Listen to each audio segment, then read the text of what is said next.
নমস্কার বন্ধুরা, প্রিয়াঙ্কাস লাইফস্টাইলে আপনাদের সকলকে স্বাগত জানাই। আজকে আমি বাঁধাকপির একটা ইউনিক রেসিপি শেয়ার করব। বাঁধাকপি বানানোর জন্য আমি হাফ একটা বাঁধাকপি নিয়ে নিয়েছি, সঙ্গে ছোট একটা গাজর, 2 কোয়া মতো আদা, মাঝারি সাইজের ক্যাপসিকাম, 2টো কাঁচা লঙ্কা, একটা টমেটো, 4 থেকে 5টা রসুন কুচি, একটা মাঝারি সাইজের আলু আর একটা বড় সাইজের পেঁয়াজ নিয়ে নিয়েছি। এবার আমি গাজরটাকে ছোট করে কেটে নিলাম, তারপর ক্যাপসিকামটাকেও ছোট করে কেটে নিলাম। ছোট করে কাটলে টেস্টটাও কিন্তু খুব সুন্দর হবে, তাই ছোট করে আমি কেটে নিয়েছি।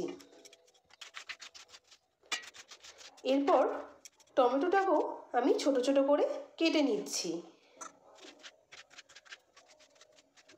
টমেটো ছোট ছোট করে কাটা হয়ে গেলে কাঁচা লঙ্কা দুটোকেও আমি ছোট করে কেটে নিয়েছি। এরপর আদার খোসা ছাড়িয়ে তাকে ক্র্যাশারে ভালো করে গ্রেট করে নিলাম।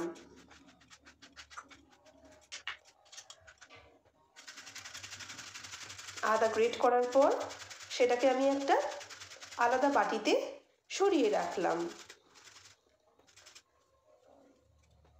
আদা গ্রেট করা হয়ে যাওয়ার পর আমি রসুনের খোসা ছাড়িয়ে তাকে হামাল দিস্তাতে ভালো করে থেঁতো করে নিলাম।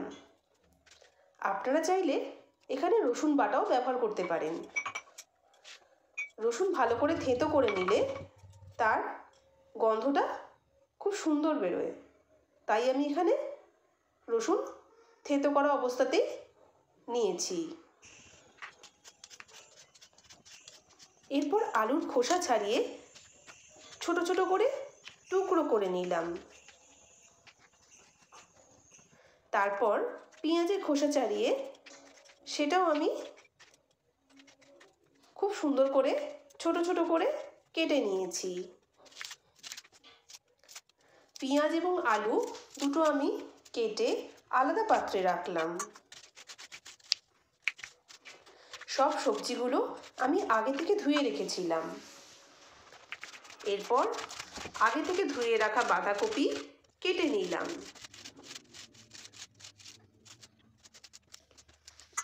বাঁধাকপিগুলো আমার ভালো করে কাটা হয়ে গেছে।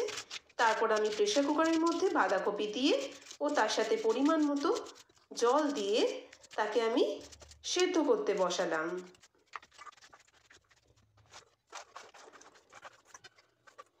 এরপর কড়াইতে অল্প সর্ষের তেল দিয়ে আলুগুলো একটু লালচে করে আমি ভেজে নেব।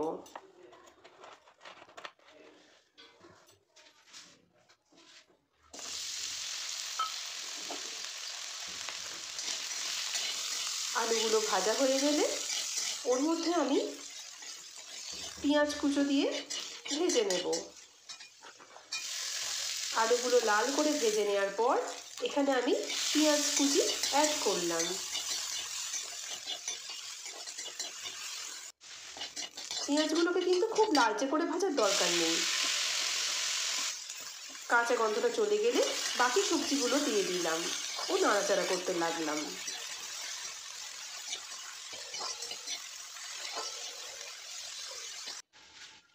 চাপা ঢাকা দিয়ে কিছুক্ষণ সবজিগুলো সেদ্ধ করে নিয়েছি। এরপর চাপা ঢাকা খুলে একটু নেড়ে চেড়ে হাফ টিস্পুন মতো নুন দিয়ে দিলাম। এরপর সামান্য তেল অ্যাড করলাম যাতে কড়াইতে সবজিগুলো লেগে না যায়, কারণ আমি একটু কম তেলেই রান্নাটা করেছিলাম। এরপর সেদ্ধ করে রাখা বাঁধাকপি কড়াইতে মিশিয়ে নাড়াচাড়া করলাম। এরপর হাফ টিস্পুন হলুদ গুঁড়ো, সামান্য লঙ্কা গুঁড়ো, হাফ টিস্পুন গোলমরিচ গুঁড়ো দিয়ে নাড়াচাড়া করে নিলাম। গ্রেট করে রাখা আদা এবং থেঁতো করে রাখা রসুন অ্যাড করলাম।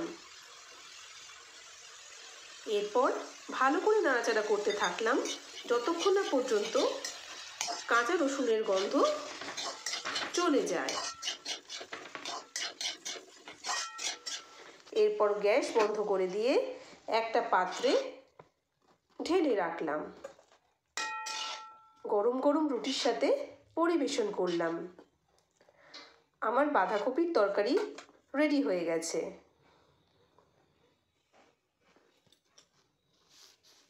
আমার রেসিপিটা ভালো লাগলে অবশ্যই লাইক, কমেন্ট, শেয়ার করতে ভুলবেন না। আর ভালো লাগলে অবশ্যই সাবস্ক্রাইব করে দেবেন পরবর্তী ভিডিও পাওয়ার জন্য। আজকের মতো এখানেই শেষ করছি। ধন্যবাদ।